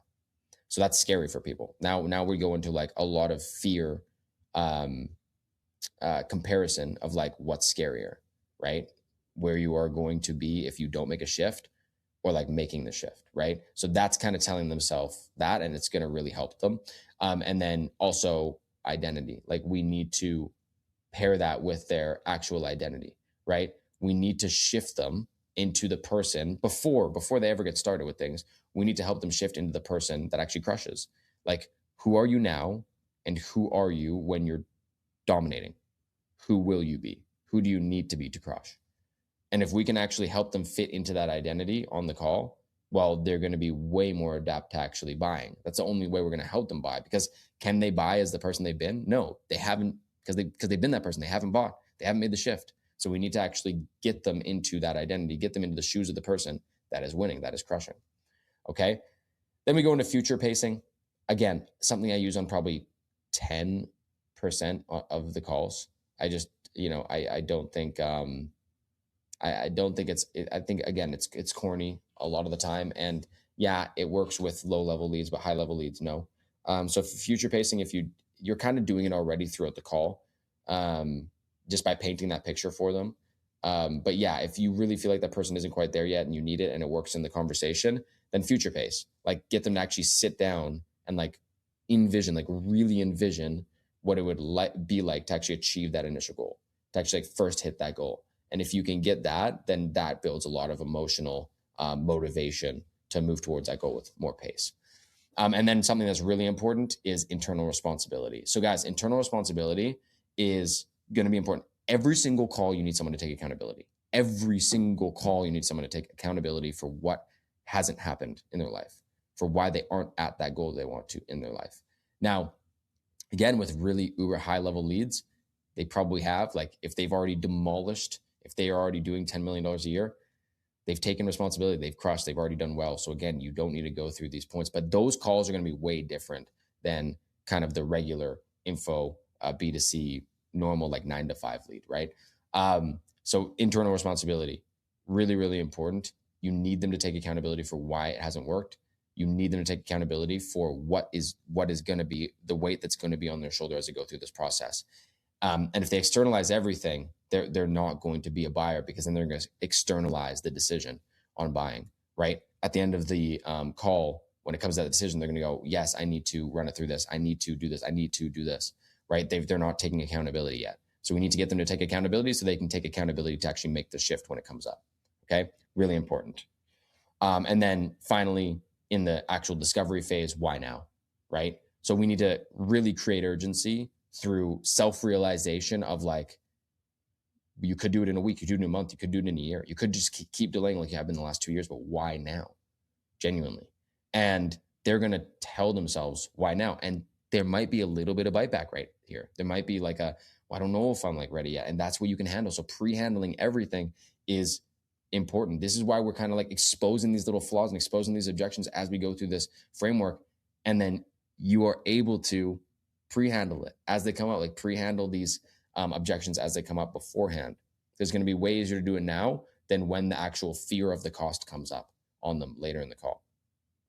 Next thing we're going to do, of course, is transition to pitch, and move into, what we're actually going to be looking at. Transitions are really important, guys. It keeps the flow of the call, keeps people locked in, it keeps people understanding what you're saying. So transition into pitch has to be really strong. Maybe give them an analogy or a hook or something like that as you transition to the pitch, but also just transitioning well, of like just making sure they know and that it's clear to them that you are transitioning into actually breaking things down for them. Okay. So really, really, really important. This is something that you can use. Based on everything you just told me, I genuinely think we can help you reach X. Just to reiterate, my goal by the end of this call is to have you either tell me, honestly, I don't think this is for me, or this looks great. Let's go ahead and put 2 feet on the ground and get this started, or two feet into it, get this off the ground. I don't know why that like messed up or something. That's not usually what I say, but yeah, this looks great. Let's go ahead and put, but get started. If you leave feeling impartial, then I haven't done what is necessary to help us have mutually beneficial partnership. Does that make sense? Then they're going to say, yeah, absolutely. And that just kind of sets that standard that we're either saying yes or no today. From there, gently move into pitch, calm, confident, and personalized. After you pitch, you're going to usually like temp check them. I don't actually do the 1 to 10. You can do the 1 to 10, which is just like on a scale from 1 to 10. Do you genuinely feel like this is like for you? They're going to give you a number and then you handle it. I usually literally just like get them to reiterate why this makes sense to them, understand that this actually is the right fit for them, that they like what they've seen today, that everything really makes sense, and then go into actually pitching price, and then go from there. But guys, there's many different ways to do it after going through pitch, transitioning everything. A lot of the time your actual offer is going to tell you how to do it. That's why I don't outline it here in depth. And again, that's more in depth on my main frameworks. But yeah, this should be a really, really good starting point to have you a good framework for yourself. You just have to understand what to say and what questions to utilize in this framework. Let's just briefly go through objection handling. I actually posted another YouTube video. I can link it in the description or like on the screen somewhere, or you can just go to my channel and look at it, but where I really in-depth break down like a good framework of objection handling. So I'm going to go over this more briefly because this kind of just comes as you go through things and you just understand how to handle more objections. And like a real objection handling masterclass on like every objection and how to handle every objection would take me hours and hours and hours. That's again more stuff that I go more in depth with my reps and everything of that nature. So I'm going to give you a really brief overlook of what you need out of every objection. This is going to be a really good framework that you can take into any objection handling process that you go into. Okay. So main thing, and the thing that I stand by forever, is objections are not solved with scripts, right? They're solved by understanding, isolating, and reframing the belief behind the objection. Okay. So you just need to know how to think, not like what to memorize. Like you can memorize objection handling processes every day. You will never actually close the loop. You'll get people to say, yeah, I understand. Okay, cool. But closing the loop and actually solving the objection will not work because you're not actually thinking through the eyes of the prospect. You're just thinking through like your regular script or in a general sense, but you need to understand this prospect and know how to think when they give you that objection. So the main thing that you need to do is diffuse, right? Diffuse the prospect. Yeah, right. So I completely understand where you're coming from. Let's get a second call on the calendar right away. But then you need to tie it down. But before I go, like, is this what you want to do? Like, is this business model, is working with us, is the program, does it all look good to you? Like, because that's first and foremost. If not, like, there's no point in us booking another call. Then they're going to tell you yes. Okay, but why though? Like, why does it all make sense to you? Bringing them back to like thinking about the outcome and like why they're actually doing this in the first place. Really important. So we need to tie down, right? Diffuse, then tie down and confirm this is something they want to do. Next is isolating it. Now, guys, where a lot of reps go wrong is they just don't isolate the objection. They don't like figure out what the actual objection is. Guys, this is what solves 99% of objection handling, right? If someone says, I need to think about it, is that an objection? Answer. No, it's not. I need to think about it is not an objection. Right? An objection is they are scared. They have uncertainty, money issues, partner issues. Like those are real objections because that's a real blocker that's stopping them from actually taking this on. That's a real hesitation. I need to think about it is just like, what is it? Like, I can't even explain it. I need to think about it as just a smokescreen. It's just someone saying, I need to think about it. Why? Why do you need to think about it, right? So you need to isolate the objection. And then the next thing is like staying on the correct objection, of course. You don't want to like bounce around or let them trick you into like going down another path. Like stay on the correct objection. And then you need to just reframe that objection. Okay, so reframe it. Right now, the framework for reframing is agreeing and normalizing it. Oh, great. Okay, well, look, every single person that comes to us, or at least like 80%, have this exact same thought as they're coming on board. So normalizing it, that's going to make them calm down a lot on like they're not alone. Like this is common, right? Then ask for permission to share a perspective. I don't usually like say, can I share a perspective with you? That's so like salesy. It's so classic. Like I'm more just like, can I share something with you that actually helped me when I got started with things? Because, you know, I was in the same boat as you. I was thinking the exact same things. Super, super, super calm. And then go into your analogy or phrasing. You should have a list of, I have a ton of analogies and phrases here, but you should have a big list of analogies and phrases that you can use to actually help objection handle people. Now, I said don't work through scripts, no, but when you have like a specific analogy in an objection handle or a specific phrase in an objection handle that works, that's really good for you because then it obviously helps give that person perspective and actually helps reframe them the right way. Then from there, you can go into cost of inaction, you can go into future pacing, and then close the loop. The reason why we don't want to just stop at analogy and phrasing is because analogy and phrasing, that gives them an idea of like what's typically there, but then cost of inaction is more personalized again. Future pacing is more personalized again to them. Once you are done this, and guys, this is where so many people go wrong, close the loop or re-loop. Don't just feel like, okay, the objection's handled, cool. Now just go right into it. Like actually close the loop.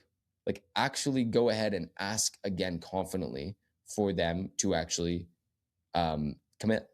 Like go like close it. Actually ask again because people don't close the loop and that's why they lose the objection. So close the loop, or if they don't close and they bring another objection up or the same objection up, just re-loop, go through the process again and reframe them again. So yeah. That's a reframe structure. That's the objection handling structure. Your main objection categories are, this is how I make decisions, spouse approval, money, time, fear, uncertainty. And then the main one you're going to get is I need to think about it. But this is not an actual objection category. It's just something that is going to come up 90% of the time. So you need verbiage to understand how to go through, I need to think about it, to then get to their main objection, right? That's like the main smoke screen someone will ever give you. Okay. So those are the main objections that you'll get. All right, guys. So I really hope that the setter frameworks, the closer frameworks, and everything up to this point has been super helpful for you. Guys, we're nearing the end of this guide. And I just want to say that how you succeed coming out of this guide and how you pull value from this guide all depends on how you implement. A lot of people are going to watch this and be like, great, I know more now.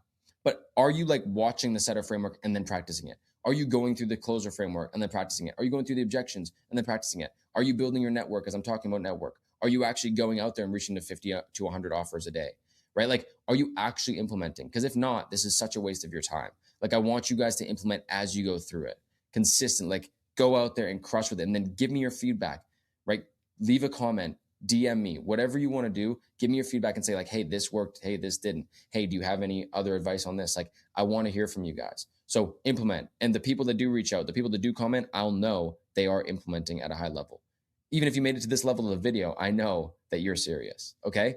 So what I want to give you is a little bit of a roadmap of what your journey should look like. Okay. So the path to becoming an elite operator. And if I would have known this in the beginning of my career, I would have gotten to big months, 30, 40K months, way, way faster.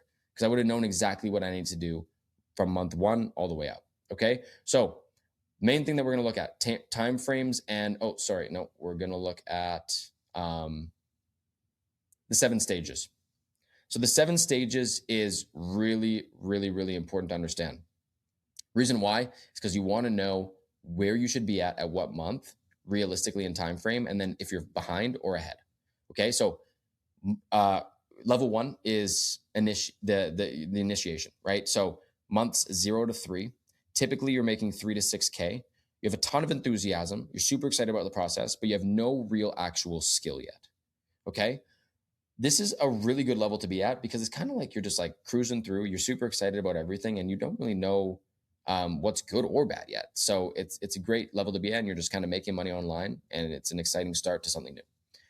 Month 3 to 6, the professional setter. Okay. So you have some skill here, you rely on a process and you actually realize that it's a bit harder than you thought and that to become elite, there's more steps you have to go through.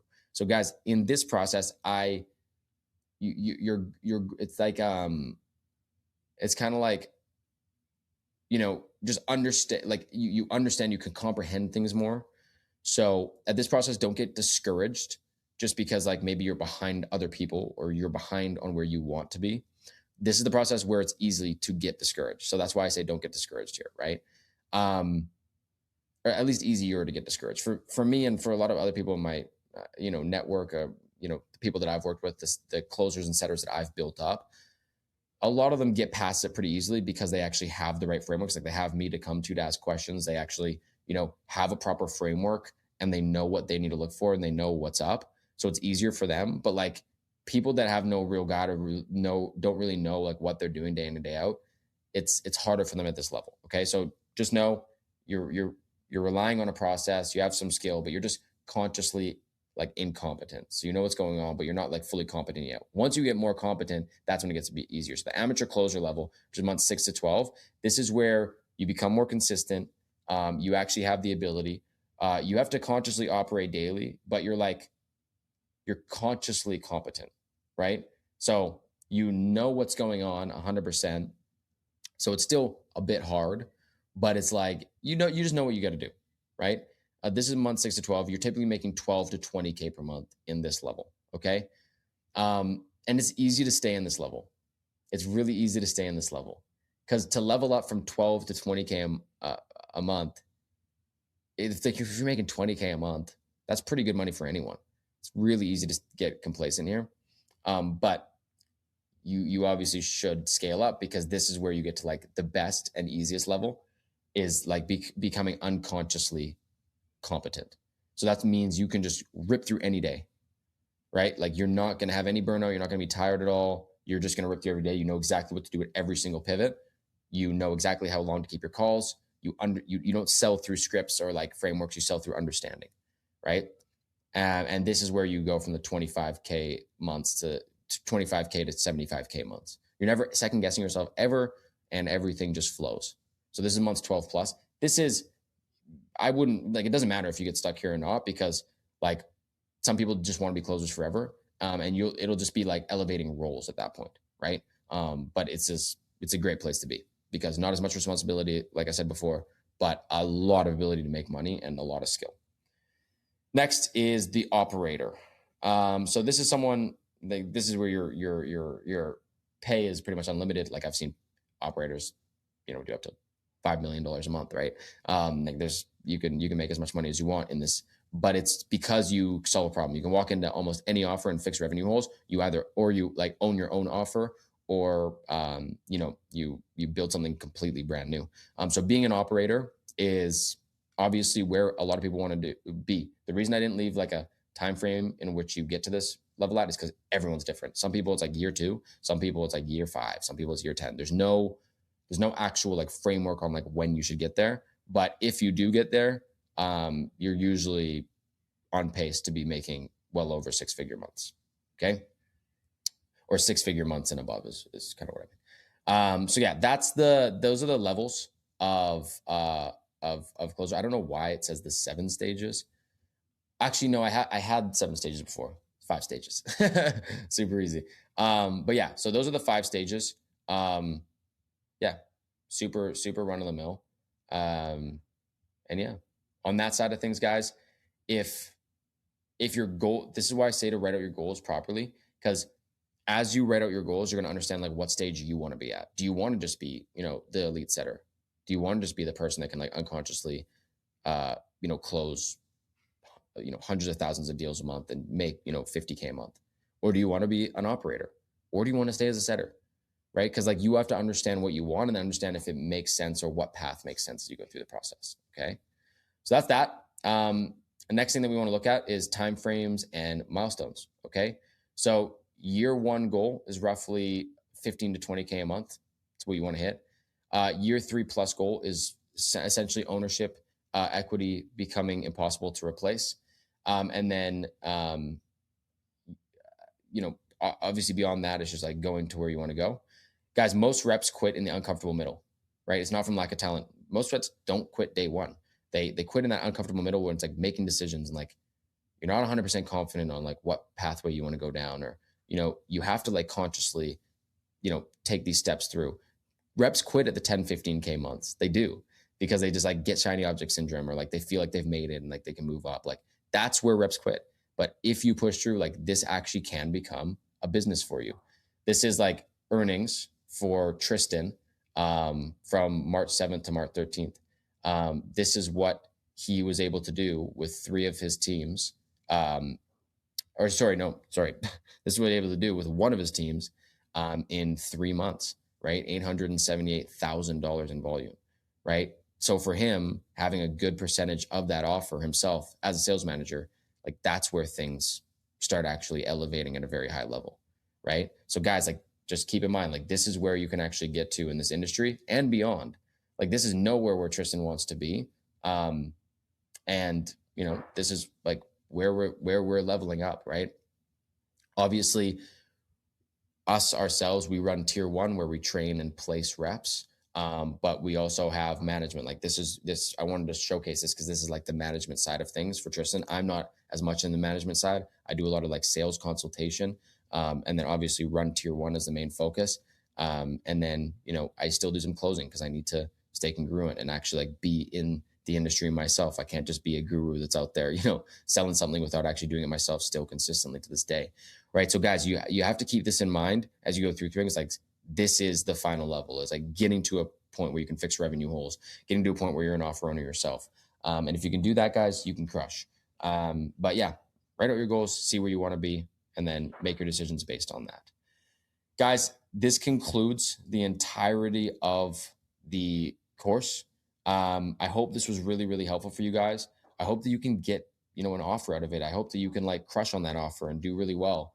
But if guys, like I said, if you have any questions, come reach out to me, come hit my DMs, put it in the comments. Like I'm always down to give feedback. And if you follow this to a T, I know you guys can get on a good offer, and I know you can crush on that offer. All right, guys, that concludes the entirety of the beginner's guide. I know that was super helpful for you, and I know that if you implement it, you're going to get on a good offer and you're going to be able to actually showcase talent day one. Now, like I said, guys, you can use this guide and you can crush with it. But without a doubt in my mind, the faster way is actually working with a team that knows their stuff, that can actually place you on elite offers, that can actually train with you every single day.